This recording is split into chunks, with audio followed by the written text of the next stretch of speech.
Salam alaikum Mazouflaoun, bonsoir.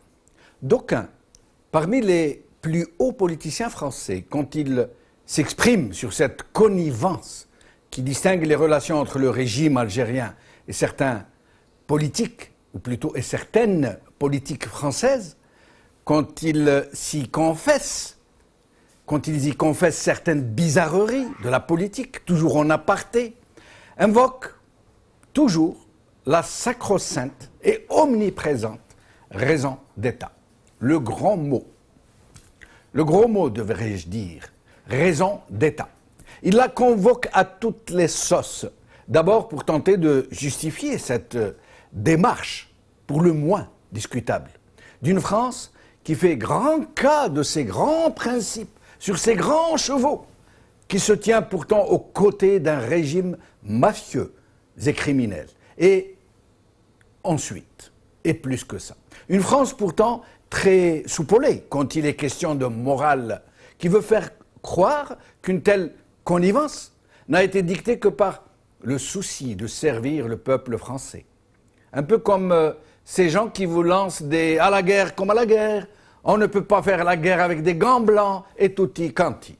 Et ils rentrent la tête dans le cou en se rengorgeant et en pontifiant le plus sérieusement du monde et avec la meilleure conscience du monde que la politique n'a pas d'état d'âme.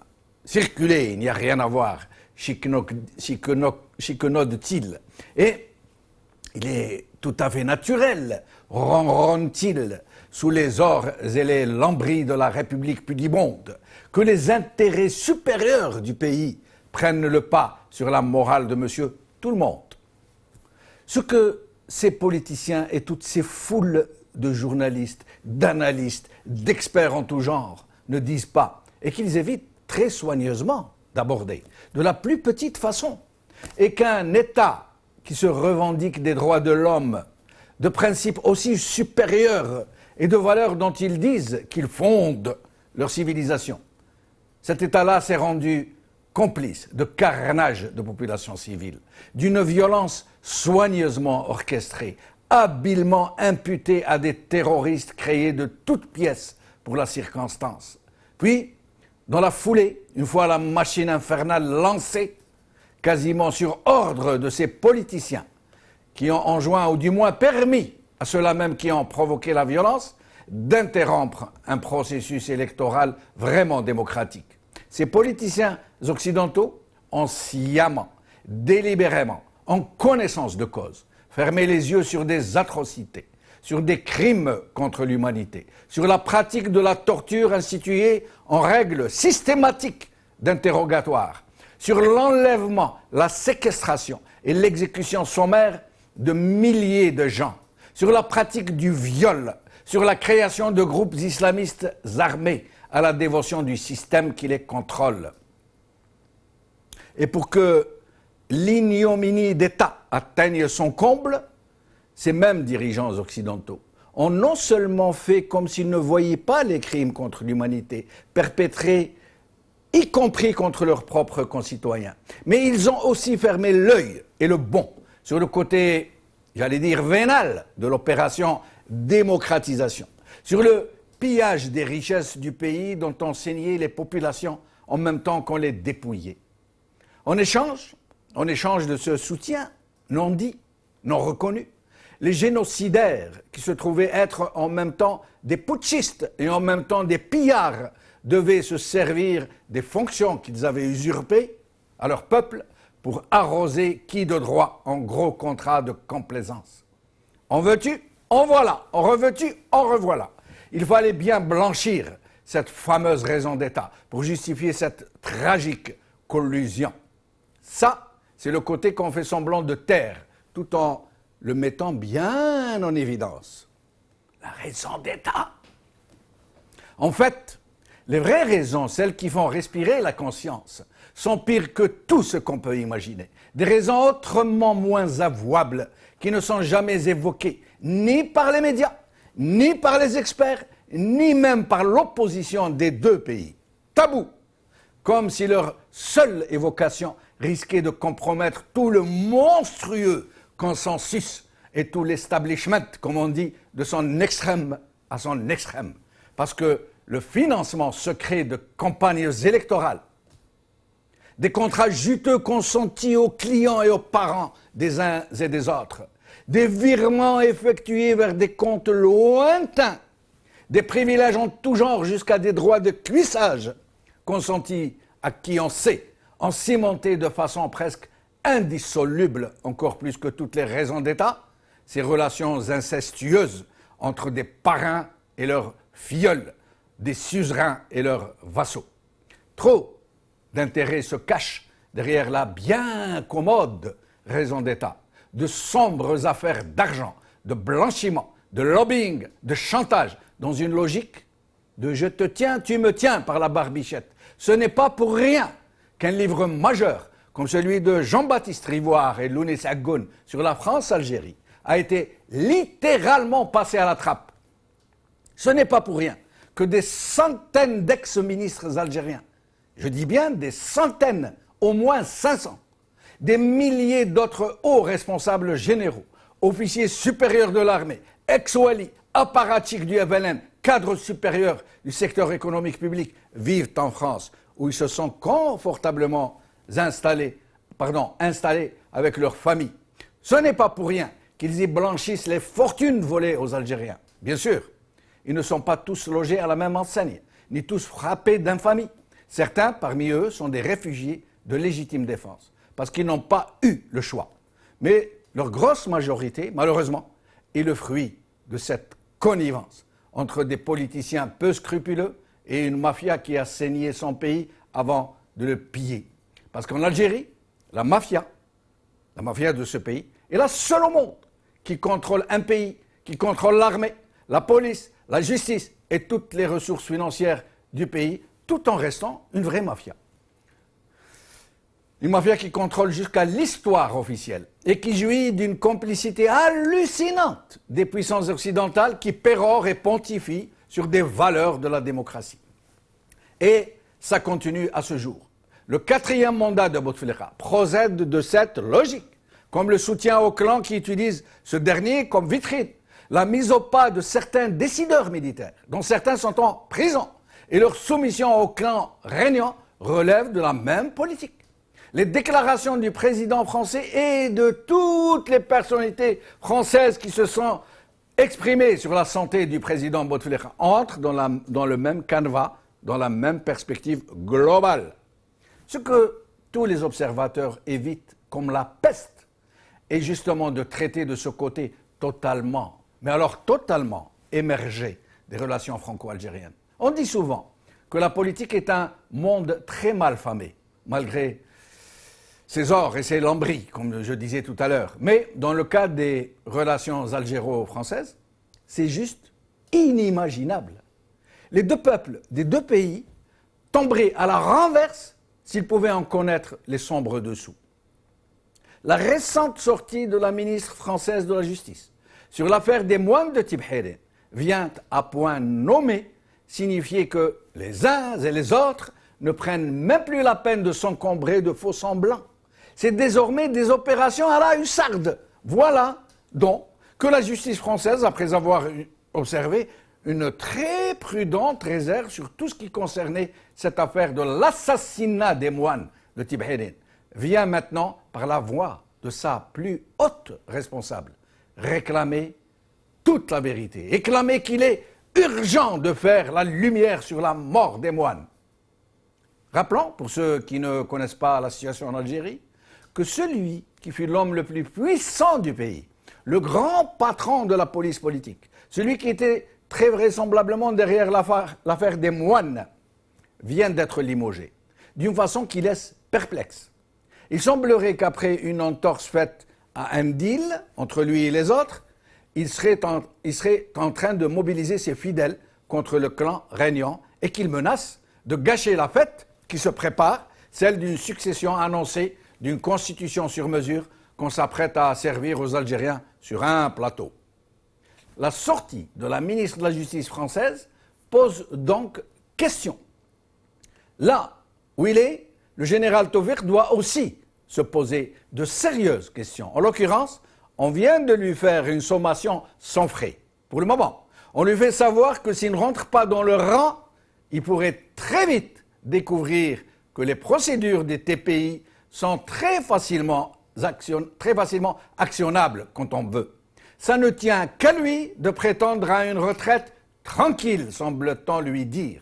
Et il n'est pas sans ignorer qui tient le côté du manche, lui dont les crimes ont été couverts par ceux-là même qui lui envoie aujourd'hui ce si joli coup de semence. Aujourd'hui. Le Point. Moins de Tibrin, Christiane Taubira réclame la vérité. La Croix. Pour Christiane Taubira, il est urgent de faire la lumière sur les morts des moines de Tibrin. Liberté. Madame Christiane Taubira évoque l'affaire des moines de Tibrin. Les familles des victimes veulent savoir. Par MM. Avec nous aujourd'hui pour en parler, Rabha Attaf, grand reporter Paris, Sofiane Schwitter, juriste spécialisé dans la justice transitionnelle, le père Armand Veilleux, abbaye de Scourmand à Chimay, Brahim Younsi, président de l'UDM Paris. Je vais commencer par recevoir le père Armand Veilleux. Père Abbé, bonjour, merci d'avoir accepté notre invitation. Père Abbé? Oui. Ah, très bien, on vous entend très bien. Alors, voilà que la justice française, par la voix de sa plus haute représentante, vient réclamer justice, vient demander à ce que toute la vérité soit faite sur cette affaire, sur cet assassinat des moines trappistes. Qu'est-ce que cela vous inspire? Bien, c'est une recherche de la vérité qui est en cours depuis très longtemps. Et au cours des dernières années, l'enquête du juge Trévédic a fait des petits progrès. Et chaque fois qu'il y a eu un progrès, c'est au moment où soit M. Hollande, soit une autre personne importante du gouvernement français est allée en Algérie et a fait une petite pression. Mais c'est allé par à coup. Et donc, c'était normal que Mme Taubira, allant en Algérie pour diverses autres raisons, de nouveau, appelle à une meilleure coopération judiciaire entre les deux États. Il y a peut-être d'autres raisons. Je crois que cette question de Tibrin est une question qui ennuie de plus en plus les deux gouvernements et que peut-être les deux ont avantage à arriver à une certaine solution sans retarder beaucoup plus, d'autant plus que nous arrivons au 20e anniversaire de la mort des moines. Et qu'il faudra bien, au cours des célébrations, manifester un peu plus de clarté et de transparence. Mais, Père Abbé, ce que vous appelez petite pression, très gentiment, en fait, la dernière petite pression que les autorités algériennes ont effectuée sur le cours de la justice, quand le juge Trévédic était donc chargé du dossier, c'était tout simplement de l'empêcher de rapatrier en France des échantillons, des expertises, de faire la vérité. À ce moment-là, Taoufik était aux commandes, était aux manœuvres. Cette petite pression a tout simplement empêché la vérité de se faire. Qu'est-ce qui explique? Et la justice française, à cette époque, n'avait rien dit. Pas la plus petite réaction, vraiment, réaction qui aurait signifié aux autorités algériennes que cela ne pouvait pas passer. Or, maintenant, la ministre de la Justice, en personne, exige que toute la vérité soit faite. Est-ce que ce ne serait pas plutôt, est-ce que ça ne rentrerait pas plutôt dans le cadre d'une sorte de pression sur les uns et sur les autres? Oui, mais je ne crois pas que sa pression est tellement forte. Elle rappelle ce que Sarkozy a rappelé, ce que Hollande a rappelé dans le passé, qu'il faut qu'on arrive à faire la vérité. En fait, lorsque le juge Trévédic est finalement pu aller, il a quand même, avec ses experts, examiné les restes. Et ces experts ont découvert beaucoup de choses. Et bon, finalement, dans la chicanerie qu'on a fait, on ne leur a pas permis de partir avec les analyses, les spécimens permettant de faire l'analyse DNA. ADN. Mais finalement, cette analyse ADN n'était pas l'aspect le plus important. Le plus important était d'examiner, comme ils ont fait les restes, qui ont déterminé deux éléments d'une façon certaine. Ce qu'on savait d'abord que la décapitation avait eu lieu post-mortem et non pas ante-mortem, ce qui, on le savait, mais c'est maintenant très clair. Et puis, l'état des têtes qu'ils ont examinées montre très bien, d'après des experts qui sont très compétents dans ce domaine-là, une dame en particulier qui a travaillé pour la Cour pénale internationale dans plusieurs situations, comme le Kosovo, a démontré de façon très claire que la mort remontait à une période très antérieure à la date officielle. Maintenant, tout ce que l'ADN peut nous dire, c'est que les têtes sont vraiment celles des moines. Et là, pour la plupart, il n'y a aucun doute. J'ai fait la reconnaissance des têtes moi-même, tout de suite après, au moment des funérailles.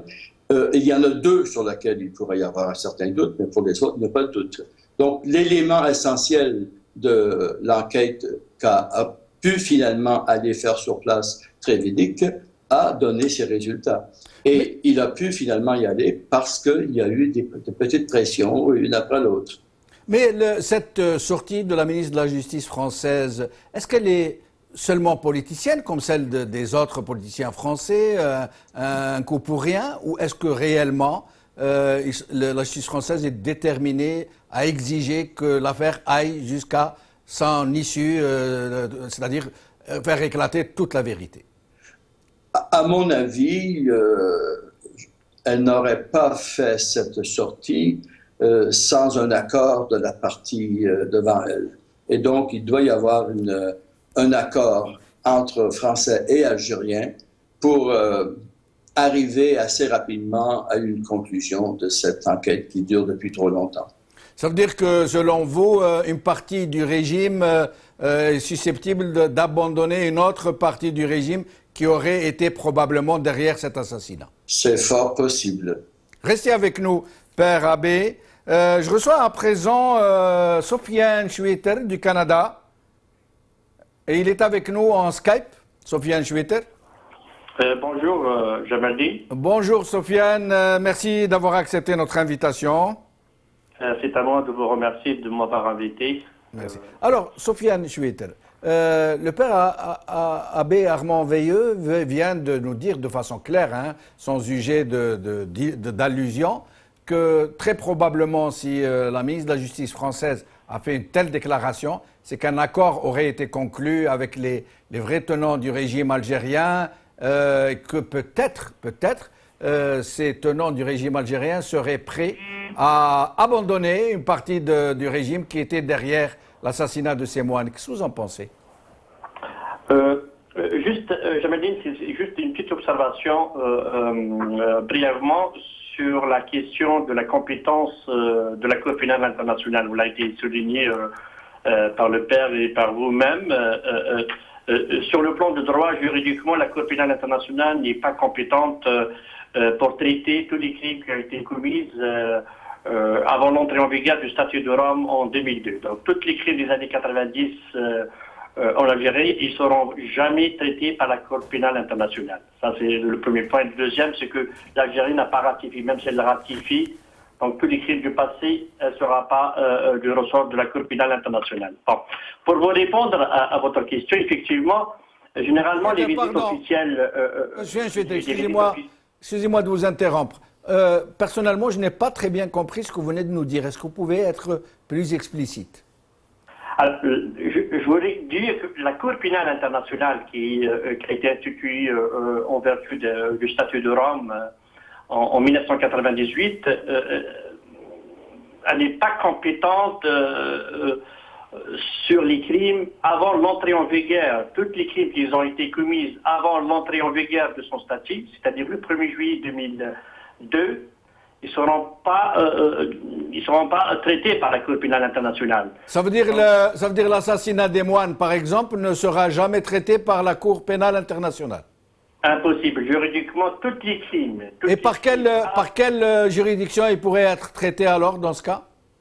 par les juridictions nationaux qui ont ce qu'on appelle la notion de la compétence universelle ou même de la compétence personnelle, puisque là, la compétence des juridictions françaises, pour le cas des victimes de Tebrim, ce sont des ressortissants français. Donc les juridictions françaises sont compétentes aussi de se déclarer compétentes, même si le crime il a eu lieu dans un autre pays. Mais à partir du moment où ils ont la citoyenneté française, elles sont compétentes. Ou il y a la question des crimes contre l'humanité, des crimes de guerre, qui donne ce qu'on appelle la possibilité, en vertu de la compétence universelle, que des juridictions nationales peuvent être compétentes de poursuivre des auteurs de ces crimes, même si l'auteur, la nationalité de l'auteur ou de la victime n'est pas du pays où la justice est déclarée compétente. Mais Soufiane Chouetel, la plupart des crimes qui ont été commis durant cette décennie rouge ou noire, selon que l'appellent les uns ou les autres, ont été commis avant 2002. Donc, est-ce que nous pouvons conclure que tous ces crimes ne seront pas jugés par les cours pénales internationales? Oui, la Cour pénale n'est pas compétente. Elle n'est pas compétente pour traiter de ces crimes. Donc, juridiquement, il y a une impossibilité. J'ai eu l'occasion de discuter avec des magistrats en 2009, 2008-2009 à La Haye, des juges de la chambre préliminaire qui autorisent généralement, qui sont chargés pour autoriser le procureur. Je leur ai posé la question même sur la question de la disparition forcée, qui est un crime contre unité, même si la disparition a été commise avant l'entrée, mais elle est continuée après l'entrée en vigueur, puisque l'Assemblée générale des États partis à la Cour pénale internationale, ils ont adopté ce qu'on appelle les éléments constitutifs du crime. Donc pour la disparition forcée, il faut qu'elle soit commise pas avant 2002, mais après 2002. Donc, ça veut dire même pour les disparitions forcées, il n'y a pas de rétroactivité? Normalement non, puisque ces disparus sont considérés comme toujours vivants, ça veut dire qu'ils sont enlevés maintenant, aujourd'hui. Pourquoi ça ne devrait pas être passible des tribunaux? Ce sont les États qui, il faut comprendre que le droit, y compris le droit international, ce sont les gouvernements, ce sont les États qui élaborent. Donc ils se sont mis d'accord de dire que, tous les crimes avant l'entrée en vigueur du statut de Rome, c'est-à-dire 1er juillet 2002, ne seront pas compétentes. Donc les criminels de guerre en Algérie, les criminels contre l'humanité peuvent dormir tranquilles, ils ne seront jamais jugés par les cours pénales internationales. Par la Cour pénale internationale. Ils peuvent être jugés par des juridictions nationales. Soit par leur pays, soit par d'autres pays dont les citoyens ont été assassinés. Mais dans le cas, par exemple, des Algériens qui ont été assassinés, 250 000 morts, si demain le régime algérien décide de ne pas juger ces criminels de guerre, de les absoudre comme il l'a fait, donc ils seront jugés nulle part. Et ils peuvent pas, la Cour pénale n'est pas compétente. D'ailleurs, même, je parle des crimes après, les crimes après 2002, par exemple en Syrie. On a vu que, par exemple, en Syrie, il y a des crimes barbares, des crimes contre l'humanité, des crimes de guerre, que même des rapports des Nations Unies, des commissions d'enquête des Nations Unies, qui ont sollicité, qui ont fait des recommandations que la Cour pénale soit compétente, mais le fait que la Syrie n'a pas ratifié le statut de Rome, la Cour pénale n'est pas compétente juridiquement. La seule exception pour que les pays qui n'ont pas ratifié et que la Cour pénale peut être saisie, c'est par une décision du Conseil de sécurité qui agit en vertu du chapitre 7 de la Charte des Nations Unies. Mais malheureusement, pour le cas de la Syrie, par exemple, le droit veto russe et chinois a bloqué tout projet de résolution. Donc même pour les crimes, après l'entrée en vigueur, la Cour pénale ne peut pas être compétente si le pays n'a pas ratifié et si le Conseil de sécurité n'a pas référé la situation à la Cour pénale. Voilà. Bonne nouvelle pour les criminels. Sinon, qu'est-ce que vous pensez de cet accord vraisemblable qui aurait eu lieu entre le régime algérien et l'État français sur cette affaire, sur cette déclaration de la ministre de la Justice? Effectivement, parce que, vous savez, les visites officielles, ça se prépare d'avance, hein, peut-être même des mois avant la visite, avant la date exactement. Ils vont se mettre d'accord sur les dossiers à traiter, etc. Donc, entre autres, la question de Tebelin. J'imagine, puisqu'elle a fait, la ministre de la Justice a fait une déclaration à la presse, j'imagine que les autorités algériennes, lors de discussions de préparer ces dossiers, de sa visite, etc., n'ont pas osé demander aux autorités françaises de ne pas mentionner la question de Tebelin. Donc, ça veut dire que les autorités algériennes ne trouvent pas d'inconvénient que la question de Tebelin soit traitée pour faire avancer les choses. Est-ce que le pouvoir algérien a changé de volonté politique pour une véritable vérité, une véritable justice, ou pour l'utilisation ou l'instrumentalisation de ce dossier pour des règlements de compte interclans? On verra dans les prochaines... Restez avec nous, Sian Choueter, restez avec nous. Je reçois à présent Rebha Attaf, grand reporter. Rebha, merci d'être avec nous. Oui, bonsoir Jamal Addin et bonsoir à tous les spectateurs de Marabia. Merci, bonsoir. Rebha Attaf, alors, votre avis sur cette déclaration de la ministre de la Justice française? Moi, je vais être très radicale, ça bouffe pas de pain. On a l'habitude, depuis maintenant plus de 10 ans, de déclarations intempestives des hommes politiques français à chaque visite en Algérie. Je pense que la déclaration de la ministre de la Justice s'installe dans ce cadre-là, en fait. Elle est faite dans ce cadre-là, qu'à chaque fois, il est de bon ton de reparler du dossier des moines de Tibérium pour montrer effectivement que la France se soucie particulièrement du droit international et des familles de ces moines. Mais je pense que, compte tenu de ce qu'on sait du dossier, moi je suis allée très loin dans l'investigation sur ce dossier. Je suis convaincue qu'on est confronté à une double raison d'État. Et c'est pour ça que la justice est si lente, et c'est pour ça aussi que le juge Trévidic a eu d'énormes bâtons dans les roues quand il a eu à mener les investigations sur les moines, et notamment en Algérie. Donc, je crois que la résolution de cette affaire relève d'abord d'une vraie décision politique de la France, d'abord, et ensuite de l'Algérie. Et donc, je pense qu'on est loin d'une possibilité de connaître la vérité sur cette affaire. Voilà. Et après, on peut spéculer.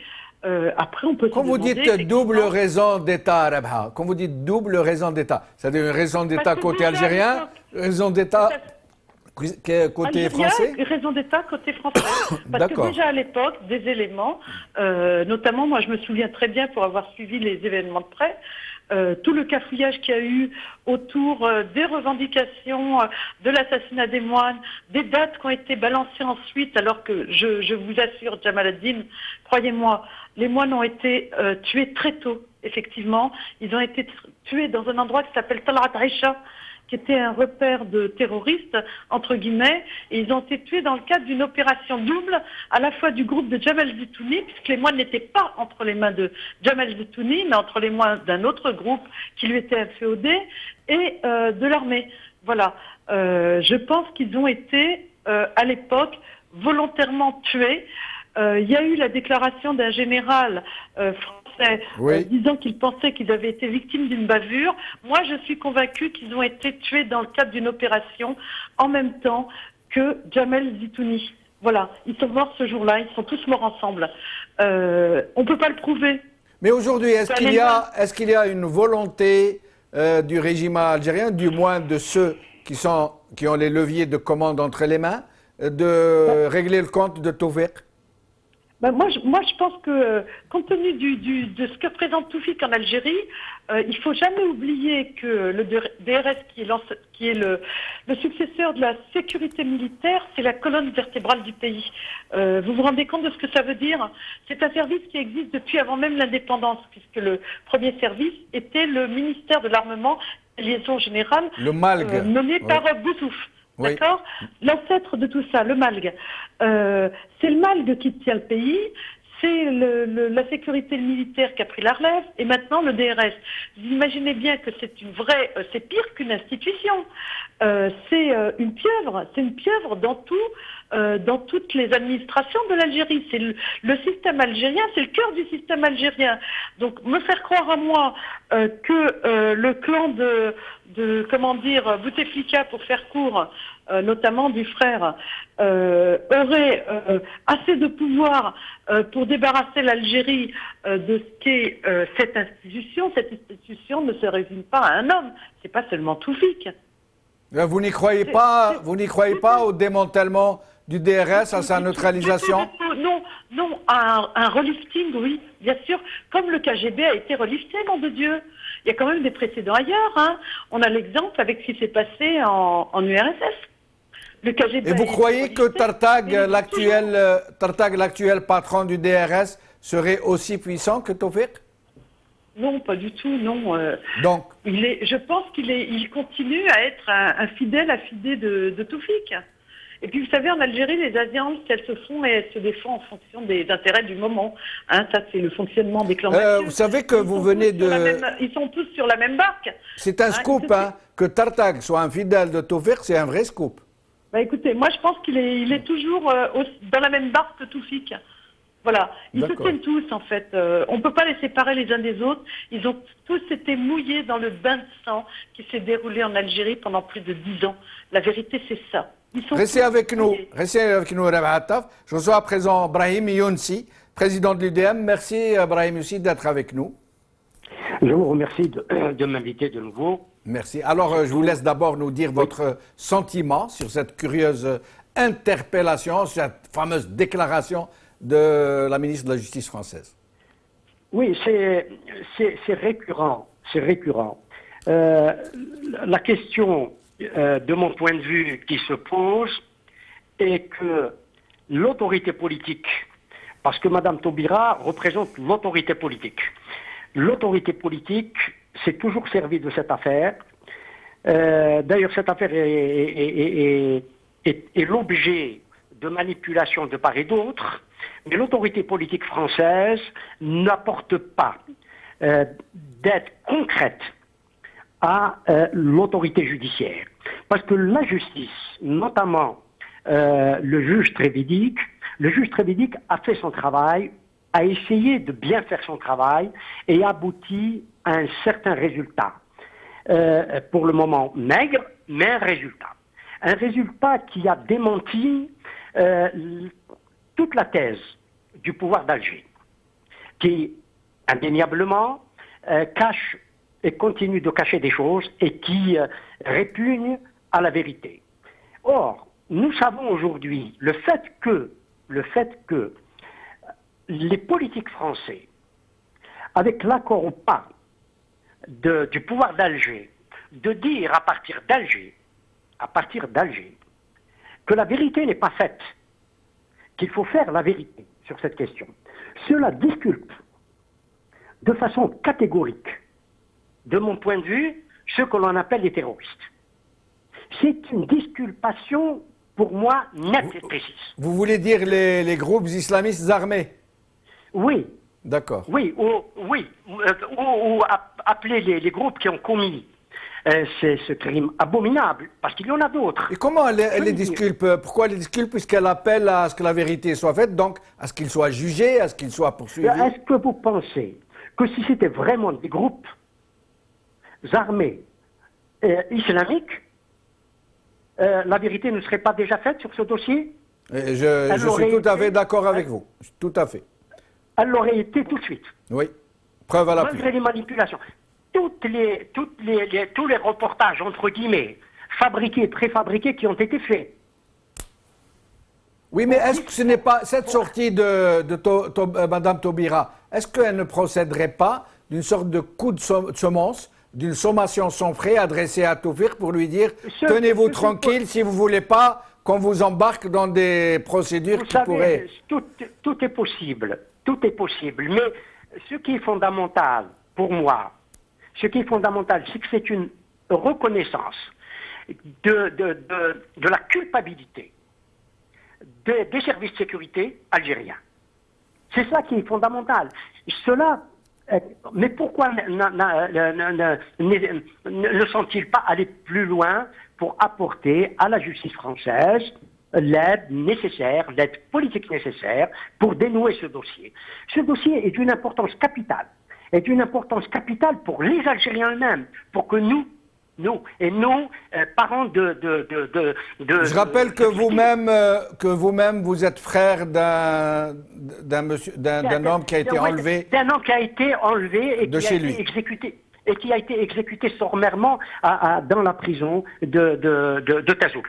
Je ne veux pas revenir sur et j'ai déposé plainte auprès de la Cour pénale internationale, qui a, c'est vrai, comme le dit Maître Schwitter, qui a invoqué, de mon point de vue à tort, ce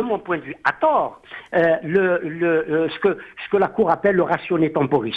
C'est vrai que je savais cela, je ne suis pas un imbécile, je savais que la Cour pénale ne jugeait pas des crimes commis avant l'entrée en vigueur de son statut, et elle le dit clairement dans son statut. Donc nous savons lire. Ceci étant, comme vous l'aviez dit vous-même, à ce sujet, je ne veux pas faire du juridisme, comme vous l'avez dit vous-même, les faits de crime sont établis, les gens étaient soit en prison, ou considérés en prison, considérés comme évadés. Et 20 ans après, on vient vous annoncer la mort. Ça veut dire que c'est au moment où on établit l'assassinat, absolument, peu importe de sa date, absolument, c'est au moment où on établit l'assassinat, où un crime devient un crime. Avant le crime, il n'y a pas de crime. Absolument. Et malgré ça, Sofiane Schwitter nous dit que il n'y a pas de rétroactivité, qui ne seront pas jugés. Du point de vue du droit, du point de vue du droit pur, du point de vue des statuts purs, je suis d'accord et entièrement d'accord avec lui. Mais y compris dans les lois, y compris dans les droits nationaux, un crime n'est établi que lorsque un corps est découvert. Oui. On ne peut pas dire qu'une personne a été tuée alors qu'on ne sait pas où elle se trouve. Absolument. Elle est censée être vivante tant qu'elle n'est pas déclarée décédée. Absolument. Mais je ne peux pas revenir sur Mais sinon, Brahim Younsi, si jamais la justice se met en branle pour cet assassinat des moines trappistes, des moines de Tib Herin, et que les criminels soient jugés par l'Algérie ou par la France ou par toute autre partie, est-ce que cela pourrait ouvrir le dossier des 250 000 Algériens qui ont été eux aussi assassinés? C'est la raison pour laquelle je dis que ce dossier-là est un dossier fondamental pour les parents des victimes, pour les disparus, pour les 250 000 morts, etc., etc. C'est la raison pour laquelle, personnellement, et j'en porte la paternité, je dis qui a tué qui. Oui, une question très opportune, malgré ce qu'en disent les uns et les autres. Écoutez, l'amnistie est quelque chose de clair. S'il s'agissait d'une amnistie politique, elle le serait pour tout le monde. Elle le serait y compris pour ceux que l'on considère comme les assassins, les tueurs de 250 000 personnes et les responsables de 20 000 ou 30 000 disparitions, ce qui n'est pas possible. Ceci étant dit, Maître Schwitter me contredira s'il a l'information lui-même, mais moi je n'ai pas entendu, j'ai lu ou entendu le Conseil de sécurité. Ce qui est vrai, il a raison de dire que c'est le Conseil de sécurité dans certains cas qui il ne l'ordonne pas parce que la Cour pénale internationale est dite indépendante du Conseil de sécurité de l'ONU, mais le Conseil de sécurité peut lui suggérer, plus que suggérer, quand une résolution est votée, de juger telle ou telle personne qui a commis des crimes de guerre ou des crimes contre l'humanité. Restez avec nous, Brahim aussi. Restez avec nous. Je vais faire un dernier tour de micro. Il nous reste environ 12 minutes. Père Abbé, quelle est aujourd'hui votre position face à cette dernière déclaration de la ministre de la Justice française et qu'est-ce que vous pensez entreprendre? Bon. D'abord, je reviens sur quelque chose qui a été dit tout à l'heure au sujet du juge Trévidic. Il a dit il y a très longtemps que la justice pouvait aller jusqu'à un certain point dans cette recherche de vérité, mais qu'on ne pouvait pas aller plus loin s'il n'y avait pas une volonté politique de part et d'autre. Oui. Et donc, jusqu'ici, la volonté politique a manqué, certainement du côté algérien, mais elle n'est pas très évidente non plus du côté français.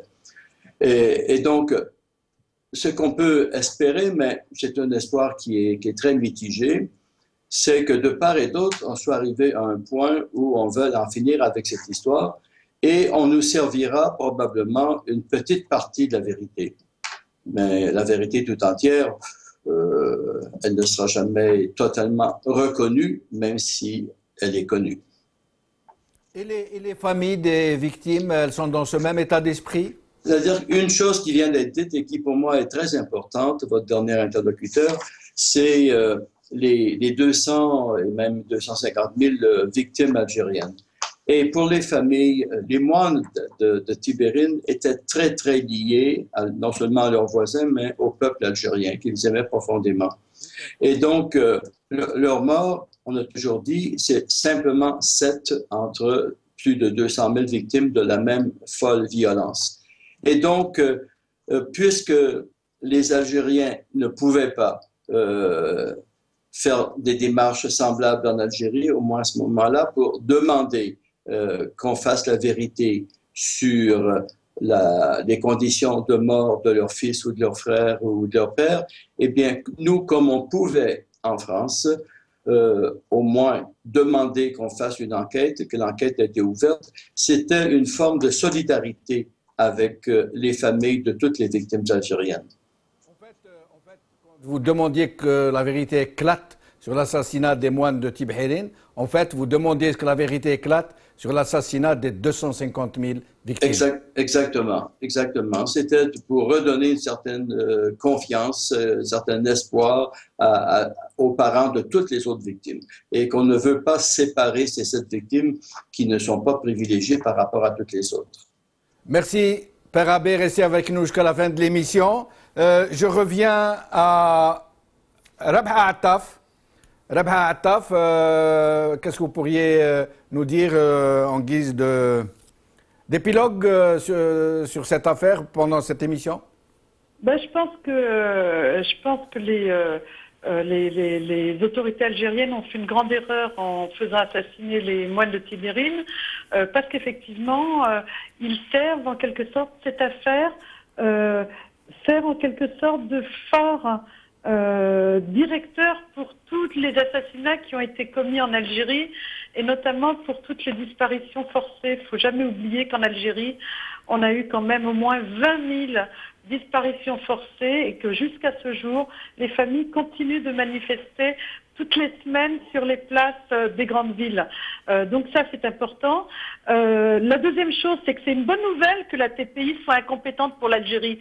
Parce que moi, j'ai en mémoire quand même l'exemple de l'Argentine qui a fini par juger une partie justement des criminels, des généraux et des militaires criminels des années 73. Donc, ce que je dis, c'est que les Algériens doivent, une fois pour toutes, se prendre en main et que s'ils veulent vraiment que justice leur soit rendue, eh ben, il faut qu'ils se bougent et demandent justice à l'intérieur même du pays. Il faut que les criminels en Algérie soient jugés en Algérie. Point. Et ça ne se discute pas. Donc pourquoi compter sur des juridictions internationales qui n'étudient les cas que très rarement et qu'en cas de génocide manifeste, on l'a vu pour le Rwanda et pour la Bosnie, et encore ça a été des batailles politiques, alors qu'on a des juridictions en Algérie qui pourraient siéger dans le cadre d'un état de droit. Et je crois que la principale question qu'il faut se poser, c'est à quand l'état de droit en Algérie? Et ça dépendra des Algériens qui ont un état de droit en Algérie. Merci, merci Rabha Attaf. Restez avec nous jusqu'à la fin de l'émission. Sofiane Choueter, qu'est-ce que vous pourriez nous dire? Je pense que je rejoins Rabha Attaf, qu'il est nécessaire. Moi, j'ai mentionné sur l'incompétence de la Cour pénale internationale. Ce n'est pas pour désespérer les victimes et les défenseurs, mais c'est une réalité juridique. Il y a un obstacle grand, donc il ne faut pas qu'on perde notre temps à voir avec la CPI. Mais maintenant, il y a des exemples, comme Rabha Attaf a mentionné sur le cas de l'Argentine, du Pérou. Moi, je mentionne aussi le Cambodge. Le Cambodge, après des années de génocide de Pol Pot, même après la mort de Pol Pot, qui était le chef des Khmers rouges, il y a eu une possibilité de créer ce qu'on appelle, quand il y a un changement, il y a une volonté politique, il y a un changement de régime. Donc, ils ont pu, avec l'aide des Nations Unies, ils ont mis en place une nouvelle structure, un tribunal, ce qu'on appelle un tribunal international, qui est composé des juges nationaux et des juges internationaux.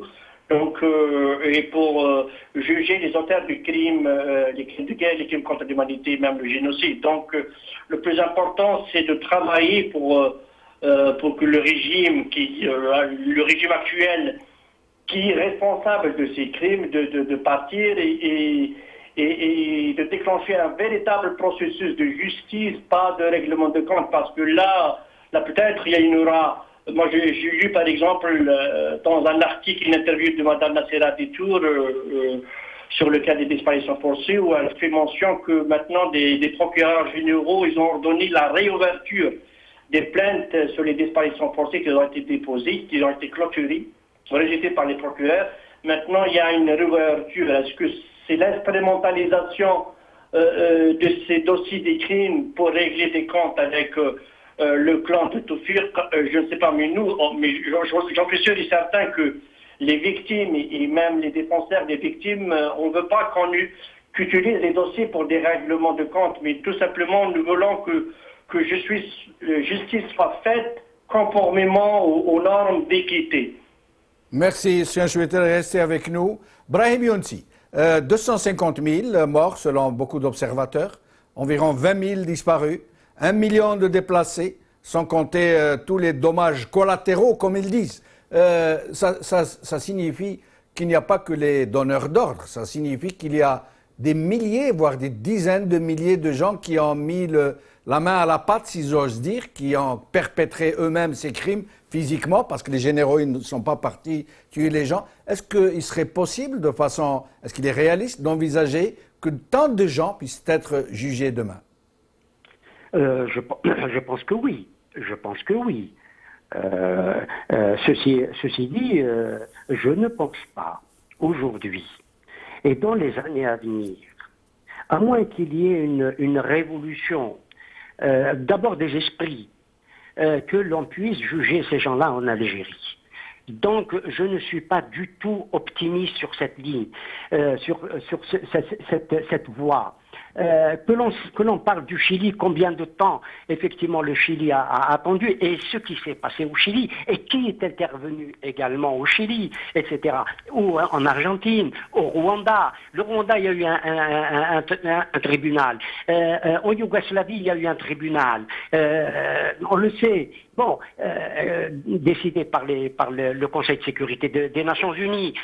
Pourquoi l'Algérie ou ces généraux algériens qui, eux,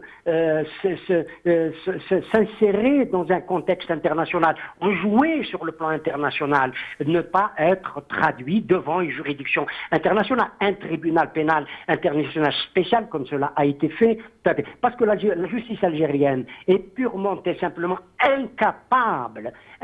Et cette incapacité de rendre justice, de faire la vérité sur les crimes, est d'ailleurs inscrite dans les statuts de la Cour pénale internationale. Et ce que je voulais dire tout à l'heure, et je ne me souviens pas, il ne me souvient pas que le Conseil de sécurité des Nations Unies ait voté une résolution pour que la Cour pénale internationale de La Haye demande la restitution par la Libye, alors que la Libye n'est pas partie prenante des statuts de Rome de la Cour pénale internationale, demandait qu'on lui restitue, qu'on lui remette Saif al-Islam, et les Libyens ont refusé de le remettre. C'est-à-dire que la Cour pénale internationale a aussi certaines compétences qu'elle se donne. C'est cela aussi. La Cour pénale internationale peut aussi faire de la doctrine, faire de l'interprétation juridique pour pouvoir, y compris juger les crimes qui ont été commis avant le 1er juillet 2002. C'est une question de doctrine. La Cour pénale internationale, il faut aussi la bousculer, il faut aussi la pousser dans l'état actuel de la justice algérienne et bien entendu du pouvoir algérien qui n'est pas prêt de changer, qui ne va pas remettre les clés, remettre le bâton pour se faire battre. Ça c'est des propos que je ne peux pas admettre parce que les familles sont en train de disparaître. Les familles, la justice ne leur a pas été rendue et attendent qu'elle le leur soit. Les familles algériennes concernées par ces questions-là, elles-mêmes venaient à Paris pour demander la justice, elles-mêmes allaient à Washington pour demander justice, elles-mêmes allaient à Londres pour demander justice. Donc, cet excès de nationalisme, quelquefois, peut donner des boutons. Merci Brahim Younsi, merci Père Abbé Armand Veilleux, merci Soufiane Chouetel, merci Rabah Attaf. Je finirai par dire qui a tué les moines, qui a tué 250 000 Algériens. Les criminels seront-ils identifiés un jour? Saura-t-on qui a tué qui? Et les criminels seront-ils jugés un jour? Et surtout, ceux qui ont tué tant de gens continueront-ils d'instrumenter leur mémoire pour régler leurs comptes entre eux? Merci d'avoir suivi cette émission. À la prochaine. Salam alaikum.